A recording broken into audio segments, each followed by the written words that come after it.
প্রিয় দর্শক শ্রোতা, আজ সোমবার ৩রা ফেব্রুয়ারি ২০২৫ খ্রিস্টাব্দ, ২০ মাঘ ১৪৩১ বাংলা, ৩রা শাবান ১৪৪৬ হিজরি। সংবাদপত্র শিরোনাম পাঠের শুরুতেই যুগান্তর পত্রিকা।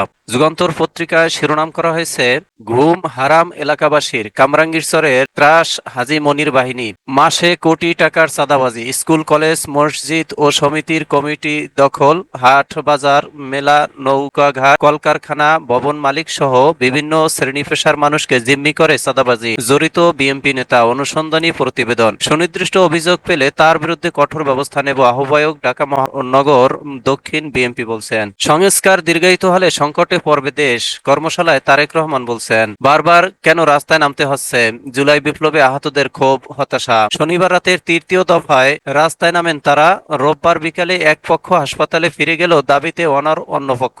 সহায়তায় ২৩২ কোটি টাকা বরাদ্দ।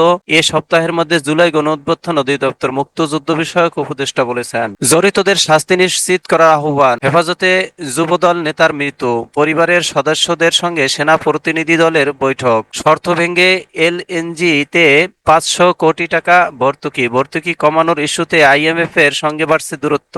সংবাদ সম্মেলনে শিক্ষা উপদেষ্টা বলছেন, দাবি অযৌক্তিক, বিশ্ববিদ্যালয় হবে না তিতুমির। শিক্ষা উপদেষ্টা ডক্টর ওয়াহিদ উদ্দিন মাহমুদ বলছেন, শিক্ষার্থীদের দাবির যৌক্তিকতা নেই, তাই তিতুমির কলেজকে বিশ্ববিদ্যালয় করা যাবে না। আমরা চিন্তা করছি ৬০টি কলেজকে একত্রিত করে একটি বিশ্ববিদ্যালয়ের মতো করা যায় কিনা। এজন্য কাজ করছে ইউজিসির চেয়ারম্যানের নেতৃত্বে একটি কমিটি। এই ছিল যুগান্তর পত্রিকার প্রথম পাতার সংবাদ শিরোনাম। এবারে শেষের পাতার সংবাদ শিরোনাম। শেষের পাতার সংবাদ শিরোনাম করা হয়েছে, ইজতিমার আখিরি মোনাজাত, মুসলিম উম্মার শান্তি ও কল্যাণ কামনা। দুজনের যাবজ্জীবন, সাবেক এমপি সহ ১০ জন খালাস। টাঙ্গাইলে আওয়ামী লীগ নেতা ফারুক হত্যা। চলছে খাল দখল ও উদ্ধার খেলা। ঢাকার ৬ খালের পুনরুদ্ধার কাজের উদ্বোধন।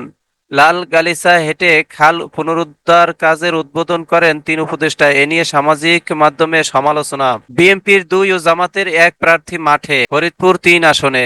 আগের মতোই চাঁদাবাজি চলছে।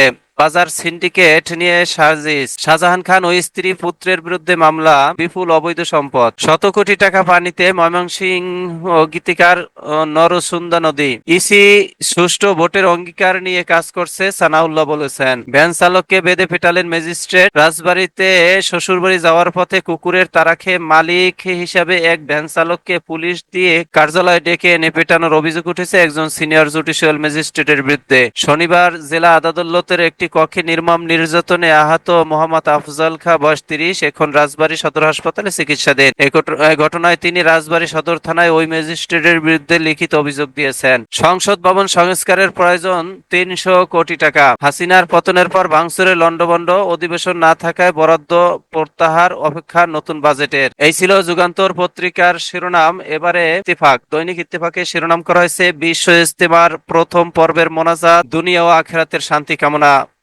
আজ দ্বিতীয় পর্বের শুরু। অন্তর্বর্তী সরকারের প্রতি জাপানের সমর্থন পুনর্ব্যক্ত। প্রধান উপদেষ্টার সঙ্গে জাপানের উপমন্ত্রীর বৈঠক। সংস্কার যত দেরি হবে দেশ তত বেশি সংকটে পড়বে বলছেন তারেক রহমান। অনির্দিষ্টকালের জন্য তিতুমির কলেজ শাটডাউন ঘোষণা, অবরোধ কর্মসূচি চলবে, শিক্ষার্থীদের ৩ দফা। পাবলিক ও প্রাইভেট একীভূত করে বিশ্ববিদ্যালয়ের সংখ্যা কমানোর সুপারিশ টাস্ক ফোর্সের। প্রধান উপদেষ্টার বাসভবনের সামনে অভ্যুত্থানে আহতদের অবস্থান গুরুত্বপূর্ণ। সড়কে দিনভর যান চলাচল বন্ধে ভয়াবহ দুর্ভোগ। ট্রমার কারণে আহতদের ক্ষোভ বিস্ফোরিত হচ্ছে, বিশেষ সহকারী বলছেন। ১২ কেজি এলপিজির দাম বাড়ল ১৯ টাকা। চট্টগ্রামে ছেলের বিয়ের অনুষ্ঠান থেকে আওয়ামী লীগ নেতাকে গ্রেপ্তার। এই ছিল ইত্তেফাক পত্রিকার শিরোনাম। এবার কালের কণ্ঠ। কালের কণ্ঠ শিরোনাম করা হয়েছে, বিনিয়োগ করে অসহায় ব্যবসায়ীরা, শিল্প বাণিজ্য। অন্তর্বর্তী সরকার ব্যবসায়ী মহলের সঙ্গে পরামর্শ করছে না, তারা ব্যবসায়ীদের সঙ্গে দূরত্ব বজায় রাখছে। এ কে আজাদ, ব্যবস্থাপনা পরিচালক, হামিম গ্রুপ। সব সরকারের সময়ই রোষানলে পড়তে হয় ব্যবসায়ীদের, কোন সরকারি ব্যবসায়ীদের আপন করে নিতে পারে না। আব্দুল কাদের মোল্লা, চেয়ারম্যান ও এমডি, ফার্মেক্স গ্রুপ। আখিরি মোনাজাতে ঐক্য, শান্তি, নিরাপত্তা কামনা। বিশ্ব ইজতেমার প্রথম পর্ব। তারেক রহমান বলছেন, সংস্কার বাস্তবায়ন করতে হলে আগে নির্বাচন দিতে হবে। হাসিনাকে ১০০ কোটি টাকা ঘুষ, সিমিনের হত্যা মামলা থেকে বাঁচতে অনুযায়ী ঘুষ লেনদেন, গণভবনে 3 দফা বৈঠক, নির্বাচনে দাঁড়িপাল্লা প্রতীক কি ফিরবে, সাবেক এমপি রানা সহ 10 জনকে খালাস, 2 জনের যাবজ্জীবন, টাঙ্গাইলের ফারুক হত্যা মামলা, রোজায় ভোগ্যপণ্যের দাম বাড়বে না, বাণিজ্য উপদেষ্টা বলছেন। এই ছিল কালের কণ্ঠের শিরোনাম। এবারে সমকালের শিরোনাম করা হয়েছে ট্রাম্পের আদেশের বড় ধাক্কা, বাংলাদেশে ঝুঁকিতে লাখো মানুষ, ইউএসএআইডির কার্যক্রম বন্ধ, এনজিও খাত ও সরকারি উন্নয়ন প্রকল্পে অনিশ্চয়তা, বড় সংকটে স্বাস্থ্য খাত, লাখো মানুষ হতে পারে সেবা বঞ্চিত, হাজার হাজার মানুষ চাকরি হারানোর শঙ্কায়, ভোটের রাজনীতি ধনীদের হাতে, অন্তর্ভুক্তিমূলক নির্বাচন নিয়ে ডব্লিউএফটির প্রতিবেদন, রাজনীতির অভিজ্ঞতা না থাকলেও অর্থের প্রভাবে সংসদে ব্যবসায়ীরা, নির্বাচনে অংশ নিতে বাধা পাচ্ছেন প্রান্তিক নারী ও তরুণরা, আর্থিক অসদাচরণ রোধে নির্বাচন কমিশনের সঙ্গে দুদক, তথ্য কমিশন ও অডিটর জেনারেলের কার্যালয় যৌথভাবে কাজ করতে পারে, ব্যারিকেড ভেঙ্গে মধ্যরাতে যমুনার সামনে আহতরা, জুলাই অভ্যুত্থান, বিদ্বেষ মুক্ত জীবনের প্রার্থনা আখিরি মোনাজাতে, গাজীপুরের তুরাগ তীরে রোববার তাবলিগের মাওলানা জুবায়ের অনুসারীদের প্রথম ধাপের ইজতেমার আখিরি মোনাজাতে মাঠের বাইরে থেকেও অংশ নেন হাজারো মুসল্লি, টঙ্গী এলাকা থেকে এই ছবি তোলা।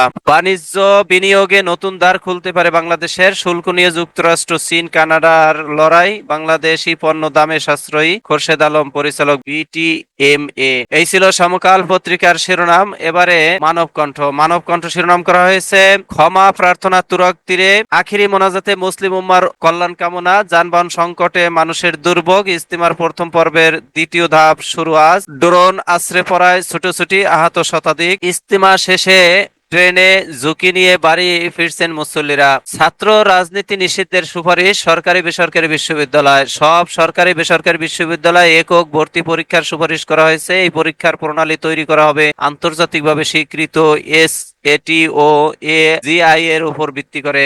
একনেকে 12,532 কোটি টাকার 13 প্রকল্প অনুমোদন, সংস্কারের আলাপ যত দীর্ঘ হবে দেশ তত সংকটে পড়বে, নেতাকর্মীদের তারেক রহমান বলছেন বিএনপির কর্মশালায়। যদি সংস্কারের আলোচনা দীর্ঘতম করতে থাকি তাহলে যে স্বৈরাচারকে দেশের সব মানুষ একত্রিত হয়ে বিতাড়িত করেছে সেই স্বৈরাচার আবার দেশের মানুষের কাঁধে চেপে বসার সুযোগ পাবে। ডায়রিয়ায় একদিনে আক্রান্ত হচ্ছে 5% মানুষ, ডিসেম্বর পর্যন্ত এডিপি বাস্তবায়ন 17.97%। টিআইএন থাকার পর রিটার্ন দাখিল না করলে নোটিশ, এনবিআর চেয়ারম্যান বলছেন। টিউলিপের বিরুদ্ধে তদন্তে ব্রিটিশ দল ঘুরে গেল ঢাকা, এনসিএ কর্মকর্তারা টিউলিপের ব্যাংক হিসাব, ইমেল রেকর্ড এবং অন্যান্য তথ্য খতিয়ে দেখতে পারেন, এমনকি তাকে জিজ্ঞাসাবাদের জন্য তলব করার সম্ভাবনাও রয়েছে।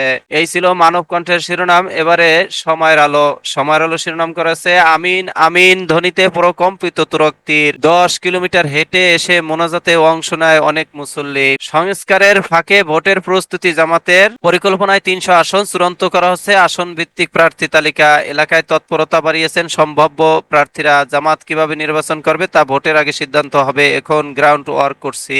গতি ফিরছে তিস্তায়, পশ্চিমবঙ্গের বাধার অজুহাত দেখিয়ে চুক্তি স্বাক্ষর করেনি ভারত, এরপর বছর গড়িয়ে যুগ পার হয়েছে কিন্তু দিল্লির মনোভাবে পরিবর্তন আসেনি। এই মুহূর্তে চীন বাংলাদেশকে অনেক কিছুতেই সহযোগিতার হাত বাড়িয়ে দিবে, যা বাংলাদেশের জন্য ইতিবাচক। অধ্যাপক নাজমুল ইসলাম, আন্তর্জাতিক বিশ্লেষক। তিস্তা ইস্যুতে ভারতের অসহযোগিতার জবাব আন্তর্জাতিক আদালতেও অভিযোগ করতে পারে বাংলাদেশ, মোহাম্মদ তৌহিদ হোসেন, পররাষ্ট্র উপদেষ্টা বলছেন। যুক্তরাষ্ট্রের পথে ফখরুল খসরু, লন্ডন থেকে ওয়াশিংটন যাবেন জাইমা রহমান, ন্যাশনাল প্রেয়ার ব্রেকফাস্টে অংশ নেবেন। টিউলিপের বিচারে ঢাকাকে সহায়তা দেবে যুক্তরাজ্য, ব্রিটিশ গোয়েন্দাদের গোপন ঢাকা সফর, দ্য মেইল ওয়ান সানডের প্রতিবেদন। সাবেক সিটি মন্ত্রী টিউলিপ সিদ্দিকের ব্যাপারে খোঁজখবর নিতে সম্প্রতি ঢাকা সফর করেছে যুক্তরাজ্যের জাতীয় তদন্ত সংস্থার গোয়েন্দারা। দ্য মেইল ওয়ান সানডের শনিবারের এক প্রতিবেদন থেকে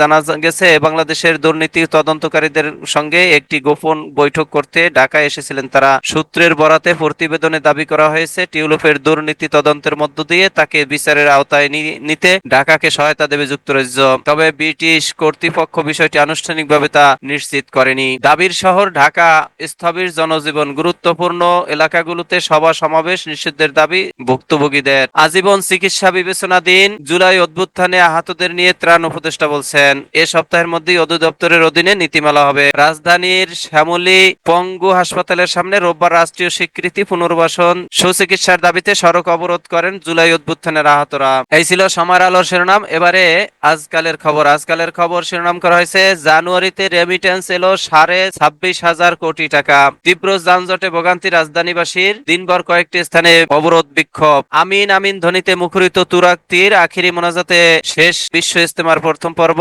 ড্রোন আতঙ্ক, হুড়হুড়িতে আহত 64 মুসল্লি। সংস্কারের প্রস্তাবগুলো বাস্তবায়নে দ্রুত নির্বাচন প্রয়োজন, তারেক রহমান বলছেন। ইন্টারকন্টিনেন্টালের সামনে বিক্ষোভ, জুলাই অভ্যুত্থানে আহতদের, প্রধান উপদেষ্টার বাসভবনে যেতে বাধা। ন্যাশনাল প্রেয়ার ব্রেকফাস্ট, যুক্তরাষ্ট্র গেলেন ফখরুল খসরু, লন্ডন থেকে যাবেন তারেক কন্যা জাইমা। আবেদন ক্লিয়ারেন্স অনলাইনে সহজ হচ্ছে, আমদানি রপ্তানি পণ্য খালাস। তেল চিনির বাজার অস্থির হওয়ার শঙ্কা, রমজানে কোনো সমস্যা হবে না বলছেন বাণিজ্য উপদেষ্টা। 12 জেলায় বিএনপির নতুন কমিটি। চট্টগ্রামে বিয়ের অনুষ্ঠানে মব তাণ্ডবের পর বরের পিতা আওয়ামী লীগ নেতা আটক। লালগালিচায় 3 উপদেষ্টার খাল উদ্ধার কার্যক্রম ব্যাখ্যা দিল ডিএনসিসি। এই ছিল দৈনিক আজকালের খবর পত্রিকার শিরোনাম। এরই মাঝে শেষ হলো আজকে পত্রিকা পাঠের সময়। আপনারা সকলেই ভালো থাকবেন, আল্লাহ ভালো রাখুক এই প্রত্যাশা কামনা করে শেষ করছি। আসসালামু আলাইকুম রহমতুল্লাহ।